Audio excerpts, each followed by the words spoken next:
들으면서 요약하게 몇 가지만 요약을 하고 선생님들한테 시간을 드리려고 합니다. 뭐 제일로 중요한 것은 하나님이 사람을 시험하시겠냐 이제 이렇게 말씀을 하셨고, 마귀 시험을 당하시기도 않고 시험을 하시지도 않는다 이제 이렇게 했는데, 문자대로는 사실은 하나님은 어둠의 천사도 쓰시고 빛의 천사도 쓰시고 해서 하나님이 친히 시험을 하시지는 않지만 사탄을 하나님이 시험을 하는 용도로 일꾼으로 쓰시는 거죠.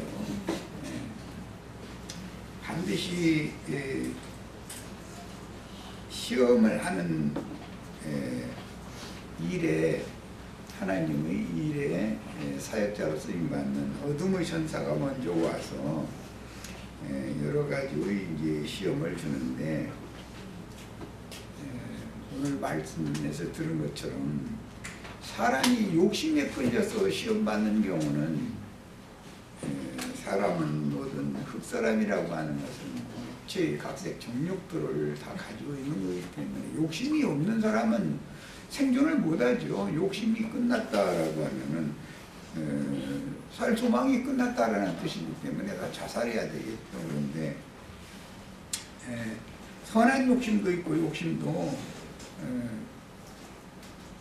스스로를 이렇게 시험당하게 할 수 있는 그런 유혹당하는 욕심도 있기 때문에, 이것은 영에 있는 사람이면 자기 양심이 자신의 속을 다 판단해주기 때문에 다 압니다, 사실은. 결과적으로 하나님께서 사탄을 쓰시든 빛의 천사를 쓰시든 반드시 먼저는 어둠의 천사를, 사탄을 먼저 보내서 이제 시험을 하시기 마련이고, 그러면 그때는 무슨 사유가 자기가 빠져나갈 수 없는 어떤 많은 고통을 이제 당연히 당하게 마련인데, 교계식으로 이걸 가르치자면 십자가의 체험인데, 십자가에 매달아 놓는다라는 것은 죽으라고 매달아 놓는 것이지, 거기서 도로 내려와서 뭐 뭐가 잘 되라고 십자가에 올려놓는 게 아니기 때문에, 이거에 대해서 우리 시제들은 이제 신앙 체험도 많이 있을 것이고 판단을 잘할 필요가 있다고 느꼈어요.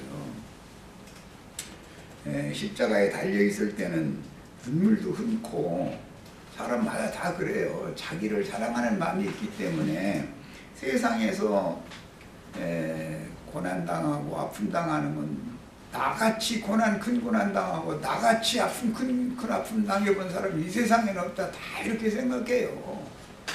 각 사람의 그릇은 다 다르고, 그 사람의 그릇의 분량만큼 시험을 보내시는 거예요. 그릇이 적은데 바울사도처럼 뭐 그런 연단 시험을 만약에 당한다면 우리 같은 사람은 하루도 못 견디죠. 그릇이 분량이 안 되는데, 이런 걸 생각해 보면 되고, 십자가에 달렸을 때의 그 체험이라고 하는 것은, 그때는 이상하게 할 말이 참 많아요. 주님은 해가면서 막 눈물을 절절 흘려가면서 기도도 그런데 보면 어디서 내가 생각지도 않던 그런 단어가 막 술술술술술 막 쏟아져 나와가면서 막 나를 불쌍히 여겨달라고 이렇게 눈물 흘려가면서 다 경험이 있으실 거예요. 그런데 주님께서는 기본적으로 그렇게 십자가에 올려놓고 사탄에게, 어둠의 사자에게 나를 그냥 버린 것 같은 그런 상태로 버려두실 때는 옛사람을 죽이는 데 목적이 있는 것이지, 십자가에서 도로 내려와가지고 옛날 뭐 잘 안 되던 일을 다시 잘 되게 만들어주고 그럴 바에는 십자가에 올려놓을 필요도 없는 거죠. 그 서로가 힘든 일을 몰라보겠어요. 그러니까 우리 지체들도 시험을 당하실 때 앞서서 그런 신앙의 경험을 많이 하신 어떤 선진들이 어떤 증거를 보내주시면 그것을 겸손한 마음으로 받아들이는 자세가 참 필요합니다. 다 말씀을 가르치는 그 사명을 맡겨서 보낸 종들은 그의 분량만큼 말씀도 맡기시지만 그만큼의 경험을 시켜서 알게 한 것을 보여주시는 거기 때문에 오늘 공영재님 말씀 맨 나중에 그 야다라는 말 설명할 때 내가 또 이스라엘에게 진실로 장가를 들 텐데 그렇게 너희가 나를 알리라. 그래서 그 안다는 말은 장가든다 그랬는데 이것은 신앙의 경험을 하게 한다 그런 말이거든. 사실은 시험을 통해서 하나님과 내가 연합을 하는 거니까.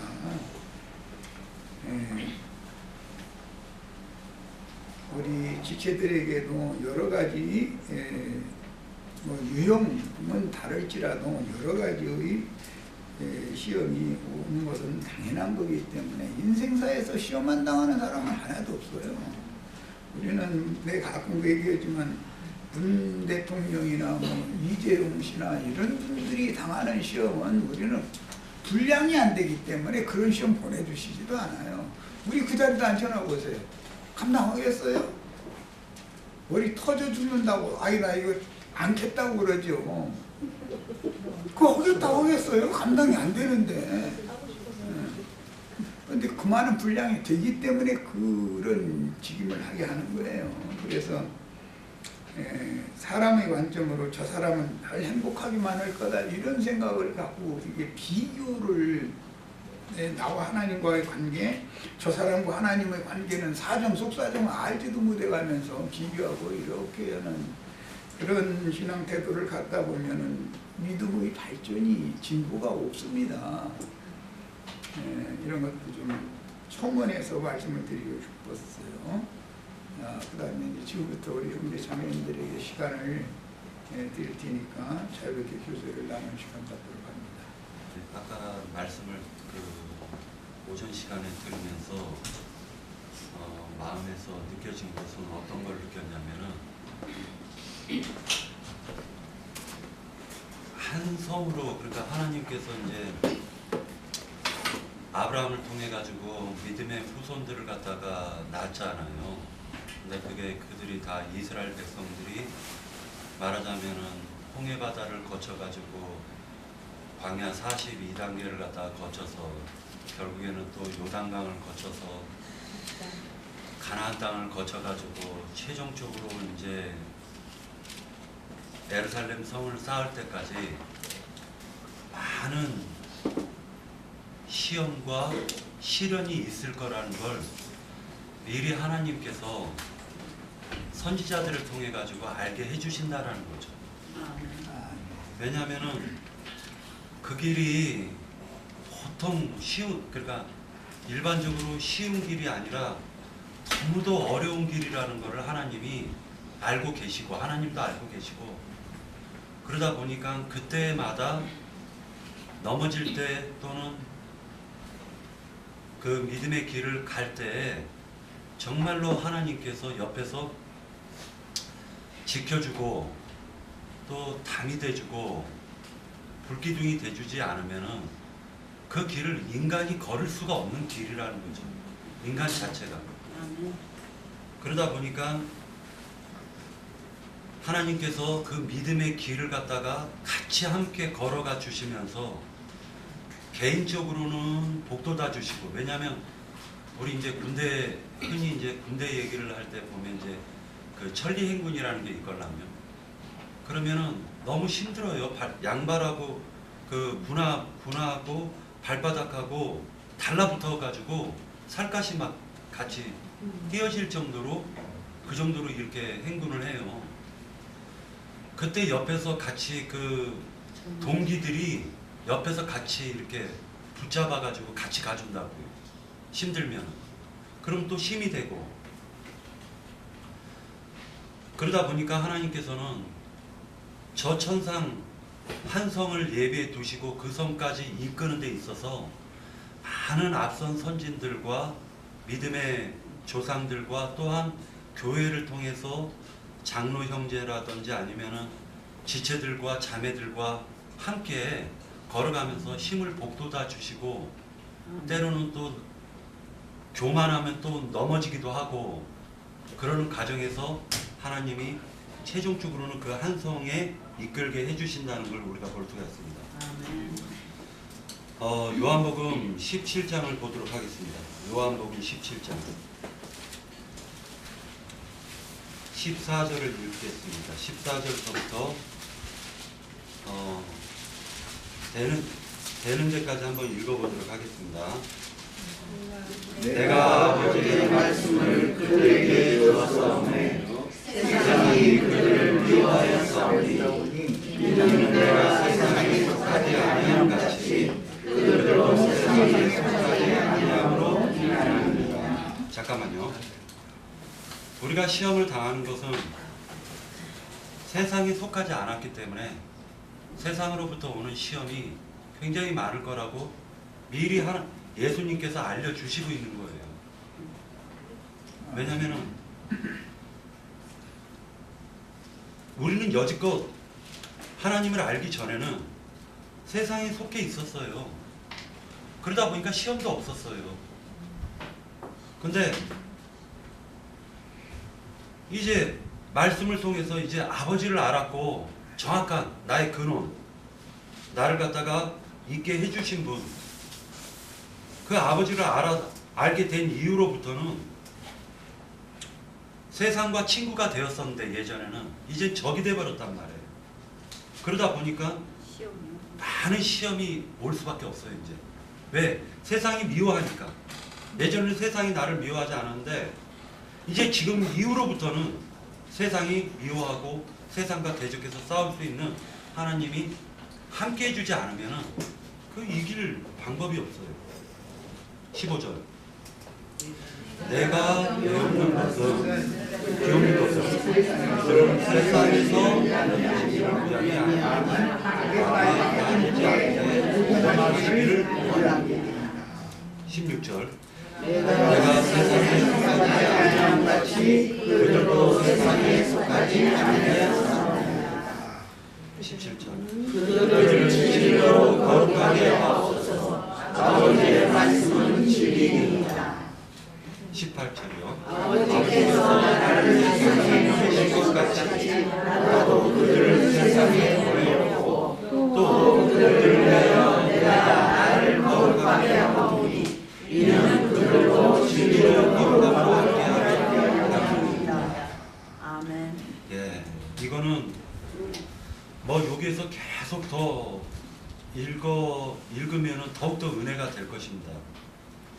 결론적으로 얘기해서 내가 세상과 친구가 되었을 때는 시험도 없어요. 그 세상은 나의 친구고 뭐 말 그대로 세상에서 기쁨과 낙과 또 희망도 누리기도 하고 그렇지만 이미 하나님께서 하나님 자신을 알게 해주시고 난 이후에는 홍해바다를 걷는 다음에는 시험이 매 믿음의 단계 때마다 시험이 올 수밖에 없어요. 그러다 보니까 하나님께서 미리 알려주시는 거예요. 어떤 시험이 닥쳐도 너희는 염려하지 말아라. 이유가 뭐냐? 그때마다 하나님께서 하나님의 손길로 도와주시겠다라고 약속을 해주시는 거예요. 담대하게 우리는 하나님이 그 약속을 해주셨기 때문에 시험을 당할 때마다 담대하게 하나님 말씀 붙잡고 이기면서 나갈 수 있는 그러한 형제 자매님들 되셨으면 또한 저 또한 마찬가지고요. 되셨으면 좋겠습니다. 그것은 속사람으로서 그 은혜를 받는 거거든요. 겉사람의 어떤 성품들이 있는데 그것들이 깨트려야 일사는 끝나잖아요. 그래서 그런 반드시 그런 걸 보내는 건 저는 체험상 다 알고 있었고 또 말씀해 주셨고 사람은 자기 어떤 기준 같은 게 있고 형성된 게 있어요. 그래서 그것들로 인해 신앙생활을 시작을 하게 되는데 자기 의죠. 그게 자기 오름이고 하나님 이렇게 하시면 기뻐하시겠고 이런 건 싫어하시겠고 자기 생각 안에서 옳고 그름 선한 의로움 이런 것이 있는데 그것을 기독교에서는 자꾸 부추기죠. 그걸 더 하라고. 근데 주님은 반대로 그걸 깨시는 거예요. 그 옛사람에게서 나오는 다 자기 것이니까. 근데 알고 보면 말릴 것이라는 거죠. 그래서 나도 참 나같이 그래도 내 속으로는 나같이 착하게 살고 바르게 살고 옳게 살라고 하는데 하나님 해도 너무한다. 어떻게 해. 너무 심하네. 다른 사람들 그리고 뭘 받았다 계속 응답받았다 이거 뭐 받았다는 나는 계속 더 어려움만 지속되니까 그런데 결국은 주님이 그런 걸 통해서 내가 원하는 거 원망하는 거 눈물 흘리는 걸 채워주는 것이 아니고 그걸 통해서 깨닫고 알게 하는 것이 있습니다. 반드시 나의 옛사람 성품을 다 버리게 하는 것이었거든요. 그러면서 내 생각을 다 뒤집어 놓는데 그냥 도대체 그런 것이 있었기 때문에 그래도 이만큼이라도 하나님의 그 마음을 좀 안다고 할까? 그리고 주님이 원하시는 게 뭔지 주님이 이루시기를 원하는 게 뭔지 이런 것에 대해서 좀 알아주는 사실이 있거든요. 안 그러면 몸이 그냥 맹탕으로 예수를 믿었었죠. 전에는. 지금도 여전히 나의 옛사람의 어떤 성품도 여전히 왜 없겠어요. 나 이제 주님에 대해서 많이 알아짐으로 그 알미 나를 든든하게 세워서 어떤 시련이나 시험에 와도 흔들리지 않는 것이 그 믿음의 방패가 되는 것 같아요. 그래서 그것이 이제 어떻게 생명의 성장과도 관계가 되고 주님으로부터 많이 사실 받은 것이고 얻은 것이죠. 속사람으로 봐서는. 근데 사실은 사랑하심으로 그렇게 하신 거죠. 그냥 사람은 생명이 어릴 때는 인간적으로 위로라든지 인간적으로 뭔가 즐거움이라든지 이런 것들이 사랑으로 생각하는데 알고 보면 주님의 사랑은 겉사람에 대해서는 매정하고 무정하고 눈물 많이 흘리게 하는 것이고 속사람으로서는 사실 은혜 받는 것인데 옛날에는 모르고 은혜는 그냥 좋은 것만 생각했었어요. 근데 이제는 점점 신앙생활 하다 보니까 하나님 기뻐하심이 뭔지 하나님이 싫어하심이 뭔지를 이제 알게 되니까 기뻐하심을 따라서 생활을 해야 되는 그것이 뭐 내가 억지로가 아니라 그것은 자연스럽게 알게 되거든요. 나를 깨트림에 있어서 항상 내 의의가 있었는데 주님이 그러신 적이 있어요. 하나님이 시작도 하시고 중간 과정도 주님이 일하시고 마무리도 주님이 지으시는데 우리를 보석을 만든다는 걸 깨닫게 한 적이 있었어요. 근데 보석을 만드는 과정에서 사람의 의는 불순물이라는 것을 얘기하셔서 나도 모르게 주님이 깨닫게 함으로 나도 모르게 주저앉았었어요. 사람의 의가 얼마나 하나님의 영광을 가리는지 아주 알고 보면 그것이 대적이거든요. 옛사람이 완전히 파쇄돼야 사람에게서 그것이 안 나오는 거. 그래서 완전 십자가에서 그냥 매달아놨다 풀어주는 게 아니라 끝내시는 거. 그래서 끝내면 사실은 막 그냥 죽은 자 같이 된다 생각하지만 그게 평안이거든요. 진짜 쉼이 있는 거예요. 알고 보면 그게 하늘의 복이고 이제 그러면서 이제 요즘은 저도 이렇게 성경 자주 이렇게 보고 이런 거 등한히 여기는 편이에요. 근데 우리가 요즘에 계속 말씀을 이기는 자에 대해서 거룩한 성 예루살렘에 참여하는 것에 대해서 많이들 얘기들 나누고 받고 그러잖아요. 그럼 우리 거룩한 성을 이기는 자를 다 참여한다 하면 다 좋죠. 뭐 일이 뭐 벌어질 거 아니에요. 근데 얼마 전에 제게 뭐가 왔냐면 세상에서도 알아야 면장을 하죠. 근데 주님의 보호자에 앉아서 이스라엘 12지파를 다스리게 한다면 좋아만 할 게 아니라 뭘 알아야지 다스리든지 말든지 할 게 아니야. 이게 지혜로 장비되고 우리 안에 주님을 어떠하시면 진짜 많이 알아야 생명 안에서 왕노릇해야 되니까 그들한테 불순물들이 있는 것들을 다 제거해주고 이렇게 하려면 뭔가 알아야지. 생명의 성장도 안 되고 그냥 어린 상태에 있으면서 보호자에 앉혀준다고 하니까 무조건 좋은 거야 해바라기 같이 그것이 오면서 정신이 좀 바짝 드는 것이 있었어요. 나도 좀 옛날부터 공부하기 싫어서 사실 안 배운 거거든요. 공부하는 걸 너무너무 싫어하는데 언젠가도 중직교 때 갑자기 주님께서 나는 이게 성경을 보다가 구약을 보다가 막 징계하는 말 나오면 덮어버려요. 처음부터 끝까지 다 이제 맷독을 하겠다고 마음을 정해놓고 읽다 보면 막 여기서 괴로워 막 저주하는 말 막 죽일지나 몇 번만 들으면 막 마음이 상해가지고 들었고 어떨 때는 하나님도 너무하시네. 어떨 때는 이스라엘 백성은 왜 이렇게 말 안 듣는 거야 막 이러면서 그래서 은혜 받으려고 펴놨다가 마음이 너무 막 이상해. 전에는 그냥 성경이 성경이다 하고 옛날에 그냥 이스라엘 백성들이 역사적으로 그렇게 그들한테 그랬다 했는데 이제 이게 우리 하는 말씀이라고 이렇게 읽으면서 이렇게 보다 보면 막 이게 마음이 괴로움이 많이 와서 시작을 했다가 맨날 덮고 이쪽이 시작했다가 덮고 이런 식이었었는데 주님이 날 깨우쳐 주시기 위해서 그런 거지 이제 우리 전체를 위해서 하신 말씀이겠지만 하나님 말씀 속에 뭐가 들어있다 이것을 알게 하신 거예요. 그런데 이상하게 잠언서고 전도서하고 보게 됐는데 전에는 알지 못했던 것이 알아지는데 이 사망의 길과 생명의 길을 이렇게 말씀해 놓으셨네? 이게 와 닿는 거예요.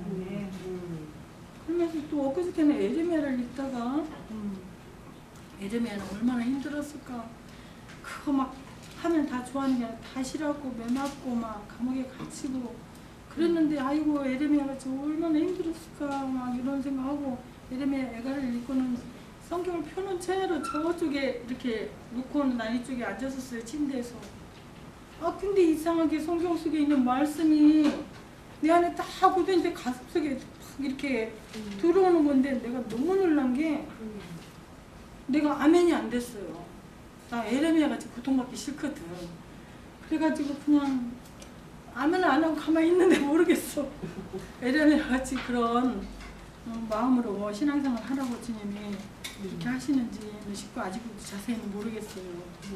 근데 이제라도 이제 우리가 건성으로 말씀을 와서 듣고 끄덕끄덕하고 가고 다음에 와서 또 듣고 끄덕끄덕 가고 하면 다 그것이 저기 예수님 때 쟤들이 발에 밟힐 만큼 따랐잖아요. 많은 사람들이.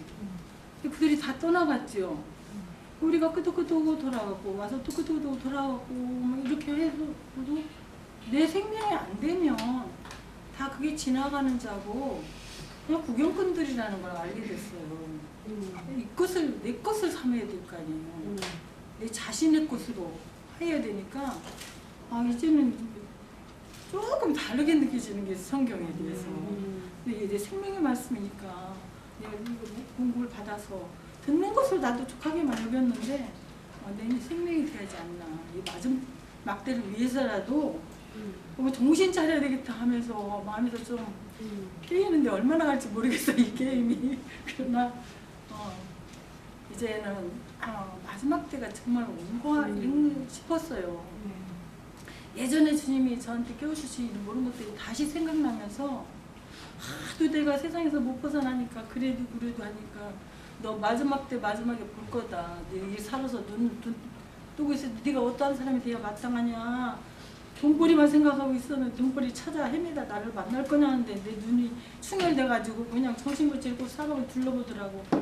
돈을 하나는 벌어 끌어안고만 나를 만날 거였는데 광주리가 있는데 10,000원짜리들이 다발로 싼 것이 여기까지 쌓여가지고 내 턱이 받쳐가지고 뒤로 제껴졌는데 네가 어떠한 사람이 되어 마땅하냐니까 나도 모르게 막 고개를 막 양쪽으로 흔들어가면서 나 있는 거 팔아서라도 변화되는 모습으로 주님 앞에 서야죠. 그리고 3일을 못 가는 거예요. 또 여전히 그래도 때문에 아니야. 그래서 그래도가 질려서 우리 지체들 혹시라도 그래도 남았으면 이것이 세상으로 보는 어떤 끈앞풀이에요. 내가 자른다고 해서 내일부터 밥 못 먹는 거 아니더라고요. 그래서 이젠 진짜 정신 차릴 때가 온 것 같아서 이렇게 나도 모르게 그냥 얘기가 나오게 됐어요. 인정하게 잘 적용하고 말씀을 상기하면서 은혜 가운데서 남은 인생 잘 경영하시고 언제나 빛의 천사는 어둠의 천사 뒤에 보내시는 것이고 어둠의 천사가 와서 타작을 하고 나야 빛이 영에 임해가지고 큰 침이 오는 것이거든요. 항상 하나님은 천사를 쓰실 때 위로하고 격려하고 세워주는 것이 목적이지만 어둠의 천사를 앞에 보내서 타작을 일단 해야 사람이 꺾어지고 빛의 천사를 받아들이고 빛의 말씀을 스스로 속에서 비춰주시는 천사를 영접하고 그때 눈물을 흘려가면서 내가 너무 교만했다고 내가 너무 무지했다고 이래가지고 고백하게 마련이고 그렇게 고백을 가둬내시는 분이 하나님이다. 궁극적으로는 욥의 시험에서도 보면은 사탄의 일이 앞에 나오고 나중에 그 중보자였던 그 이름이 누구였죠? 누구? 엘리후. 왜 이렇게 생각이 안 나? 엘리후를 보내가지고 엘리후의 말을 통해서 하나님 앞에 갑절이 복을 받게 되잖아요. 그런 걸 보면 먼저 쓰임받는 건 사탄이고 중보자 메시아는 나중에 빛을 가지고 오셔서 깨닫고 사람이 깨지고 뉘우치면서 자신의 그 모든 옳은 거, 또 자신의 선한 거, 그렇게 옳고 선하고까지는 안 할지 모르지만 사탄의 시험이 없으면 자신을 몰라요. 나부터도 자신이 안 보이기 때문에 빛이 없으니까 사탄과만 동행할 때는 내가 자체가 어둠에 잡혀 있는데 항상 뭘 생각하느냐면 나는 그냥 저 사람들보다는 낫다. 내 양심만 같으면 다 이렇게 생각하고 자신은 그래도 큰 잘못이 없고 그냥 원만한 사람 축에는 들어가지 다 이렇게 착각하고 사는 것이거든요. 그런데 나는 그냥 웬만한 사람 중에는 들어간다는 것이 깨지기가 어려운 거예요. 내가 너무 악하다. 나는 정말 인간도 아니야. 속에서 자신이 그걸 이미 그렇게 생각하고 있으면은 사탄이 와서 시험 보지도 않아요. 다 사람들은 시험 당하는 것이 그저 나는 큰 잘못은 없고 잘못 없는 사람이 있을 수가 있나? 그래도 그냥 보편적인 사람 중에는 들어가고 원만한 사람이지 이대로 살다 갈 거야. 그런 것이 깨지기가 어렵다는 거죠. 이거는 누구나 다 당하는 경험이기 때문에 오늘 우리 형제 자매님들에게도 동일한 육과 같은 은혜가 함께 임하시길 바랍니다. 이 시간 일가에서 마칩니다. 실제 이제 신앙생활에서 이기는 것은 계시록에서는 이제 그 7교회의 당부가 신앙생활을 어떻게 해야 이기는 건가 이제 최종 결론으로 이렇게 이끌어가잖아요. 근데 사실은 저도 그렇지만 우리가 일상생활에서 자기 자신을 나인진도 얘기했지만 좀 괜찮다, 나는 저 정도면 괜찮다 이런 관념이 우리가 많이 나오는 게 사실 자연적인 사람인데 바울 사도의 고백을 보면은 내가 그 선하고자 하는 원함은 있는데 실제 그 원함뿐이지 나의 실상을 보면 그렇지 않더라는 거거든요. 그게 이제 하늘의 죄가 다 잃은 사람이죠. 그렇게 깨달으면. 그래서 남한테 그렇게 요구할 일도 없고 육과 혈에 있는 사람들은 늘 뭐 죄가 하늘에 다 닿은 거예요. 죄가 하늘에 닿았다 하는 사람은 이제 뭐 더 이상 그걸 나한테서 뭘 찾을 게 없는 거죠. 예, 나한테 기대할 것도 없고, 그것이 이제 결점에서 이루어진 상태에서 우리가 신앙생활을 제대로 이렇게 하게 되면은 나한테 기대할 것도 없고, 다른 지체에도 육과 혈에서 나오는 것들을 이렇게 해줬으면 저렇게 해줬으면 하는 기대치도 요구가 해소가 되죠. 네. 그런 차원에서 이제 주님은 이제 계시록을 통해서 우리가 신앙생활을 어떻게 이기는 자로 정말 새 예루살렘 성에 갈 것이고 주님과 함께 영적 세계에서 왕노릇을 할 건가를 계시록을 통해서 더 명확하게 이제 보여주는데, 계시록의 그 7교회들을 향해서 7번을 이기는 자들은 이렇게 이제 얘기를 해 나가시죠. 그래서 주님이 육신으로 오셔가지고 다윗의 계열로 오셔서 자기 본인이 이겼듯이 신앙생활 잘하는 7교회 당부가 내가 이겼듯이 너희들도 이 땅에서 신앙생활을 어둠의 세계, 미혹의 세계에서 이기고 잘 나온 자들은 나와 함께 영적 세계에서 왕노릇을 하게 해줄 것이다 하는 그런 당부로 이제 이어가잖아요. 예. 그래서 우리가 정말 신앙생활에서 이긴다는 것은 이 성경을 통해서 어떻게 어둠의 세력이 우리들을 신앙을 타락시키고 또 어떤 타락된 우리들의 신앙생활이 어떤 것인지를 명확하게 이해를 해야 우리가 이기는 신앙으로 주님 앞에 거룩한 성에 넉넉하게 들어갈 수 있지 않겠느냐. 이런 것이 우리에게 질문과 우리의 돌아봄이 돼야 명확한 결론이 이제 나온다, 저는 이렇게 생각을 해서 이건 그 계시록의 당부 중에 그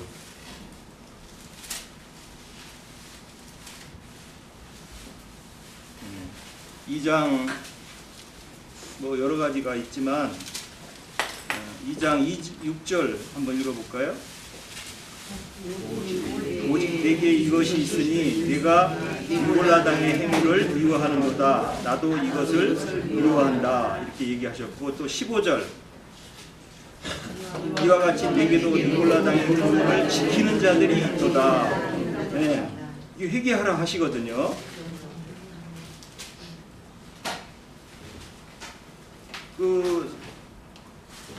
저도 처음에 이런 신앙 처음에 할 때나 중간쯤에서 이 니골라당의 교훈을 이렇게 이제 주님이 미워하시고 또 이 니골라당의 교훈을 지키는 자들이 있다고 이렇게 계속 이렇게 얘기를 해나가는 걸 보면, 니골라당에 대해서 전에 홍영재님도 한번 얘기를 했지만 니골라 집사라고 나오죠? 사도행전에 나오나요? 네. 나영님하고 저도 교통할 때 니골라 집사와 여기서 니골라 당의 교훈과 어떤 연관성이 있는지를 나영님이 이제 이따 제 말이 끝난 다음에 또 명확한 한번 또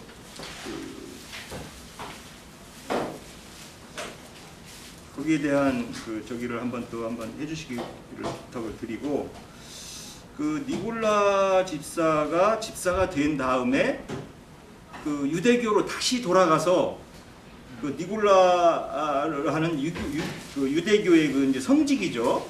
성직과 종교인으로 다시 돌아가서 니골라 집사가 이제 그렇게 변질되는 신앙으로 갔다는 그런 이제 교훈도 그런 증거도 좀 있고, 또 사실 니골라라는 것은 이제 합성어라고 얘기를 하죠.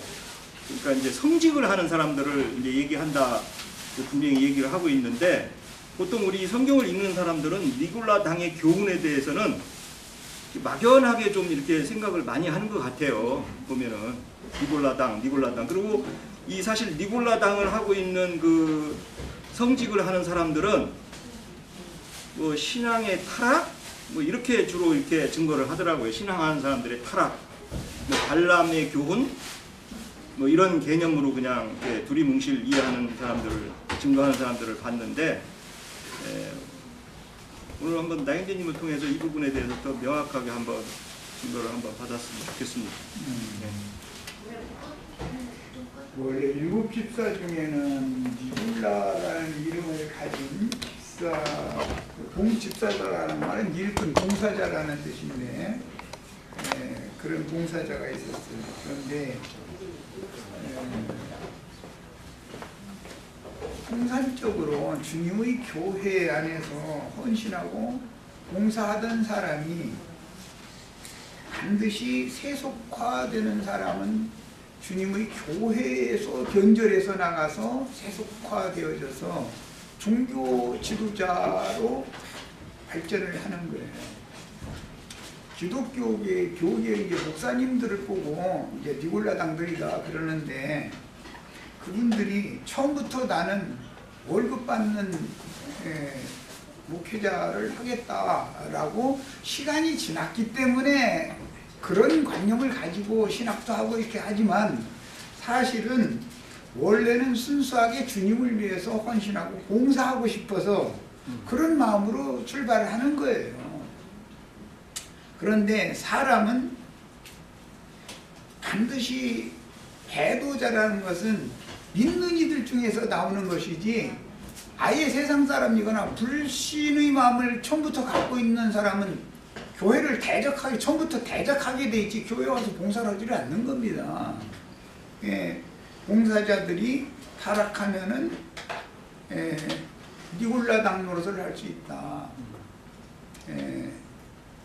순수함이 없어지고 나중에 시간이 지나면 오로지 돈벌이와 많은 인수를 모아서 큰 예배당을 세워서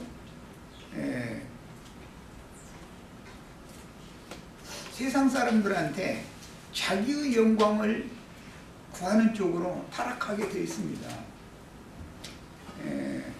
초대교회 때부터 이런 현상이 왔다는 것을 성경이 이렇게 암암리에 계속해서 증거를 하고 있어요. 창세기 6장이죠. 거기 보면 하나님의 아들들이 사람의 딸들의 아름다움을 보고 자기가 좋아하는 모든 자로 자기의 아내를 삼았는데 그래가지고 생사는 아들들이 네피림 큰 자들이었고 당대 유명한 자들이었다 그랬어요. 사람은 다 큰 자가 되기를 원하지 작은 자가 되기를 원하지 않습니다. 입으로는 사람들한테 나는 작은 자로 소자로 주님 앞에 헌신하다가 주님께 데려감 받기를 원합니다. 입으로는 그러지만 사실은 많은 경우 사람들이 인수가 모이고 자기를 존경하는 사람들 이게 많이 모이다 보면 존경이 지나치게 마련이고 맹신자들이 몇 사람이 거기서 이제 부추기는 자들이 나오게 마련인 거예요. 어떤 우리 집단이라는 항상 이런 폐단이 섞여 있어요. 그때 한 사람 노아는 하나님 앞에 은혜를 받았다 그랬는데 그 한 사람 노아가 은혜를 받았다는 건 변질되지 않고 지킴을 받았다는 뜻이란 말이죠. 무슨 뭐 좋은 일이 왔다 그런 뜻이 아니고 그러니까 이게 주님 앞에서 온 세상이 다 큰 자 되기를 원하는 그런 분위기, 편성, 많은 사람들이 모이고 하나님을 경배하러 모이는 거잖아요, 다 그들이. 그런데 그 중에서 노아는 그런 시험에 말려들지 않고 지키심을 받았다라는 게 한 사람 노아가 은혜를 받았다 그런 뜻이거든. 그렇게 표현을 했거든요. 그래서 이제 교계에서는 어떤 사람들은 하나님의 아들들이라는 게 하늘 천사들이다 이렇게 이제 해석도 하는데 그것은 옳지 않습니다. 물론 욥기 같은 데 보면 하나님의 아들이라고 하면은 천사들을 염두에 두고는 말이 맞아요. 그러나 다른 또 말씀에 의하면 시편 여기 보면 하나님의 말씀을 받은 자는 하나님의 아들들이다 이렇게도 돼 있어요. 그렇기 때문에 천사가 어떤 사람을 통해서 나타내는 것이지 천사는 영인데 어떤 영이 육신을 입은 사람의 딸들하고 결혼을 한다 이게 그래가지고 자식을 낳는다 그것은 벌써 영적 자식을 낳다는 뜻으로 해석을 해야 맞는 것이지 육신적으로 뭐 큰 자를 낳다 그런 의미가 아닙니다. 노아의 날 전에도 그런 큰 자들이 있었고 그 다음에 그 후에도 큰 자들이 있었다 그랬고 가나안 땅에 보면은 큰 자들이 있었잖아요. 골리앗. 그 다음에 맞아요. 블레셋 족속이 골리앗이 큰 자잖아요. 이런 성경의 기록을 보면은 그러면 사람은 다 본성적으로는 큰 자가 되기를 원하는 야심이 다 있는 거예요. 나부터도 여기 뭐 한 몇천 명 모인다 보면은 좋은 일이지 뭐 그걸 나쁘게 생각하겠어요. 그러나 많이 모일수록 주님 앞에 가서 노아처럼 은혜로 지켜주시길 바랍니다. 혹시라도 나도 타락의 근성이 있어서 변질되어지고 많은 지체들을 제압하고 내 맘대로 이렇게 군림하고 이렇게 하고 싶은 마음이 없는 사람이 어디가 있어요. 다 있죠. 그런데 그런 시험을 이겨낸다는 것은 은혜가 없으면 안 되는 거예요. 그래서 교회 생활을 하다 보면 세상에서는 평민들 위해 서는 사람이 니골라 당인 것이고 교계에서는 소위 말하는 평신도 위에 군림하는 자들이라는 거예요. 그게 니골라 당이라는 그 문자적인 뜻이에요. 무슨 보편적인 사람들 위에 쓴다 그런 뜻이에요.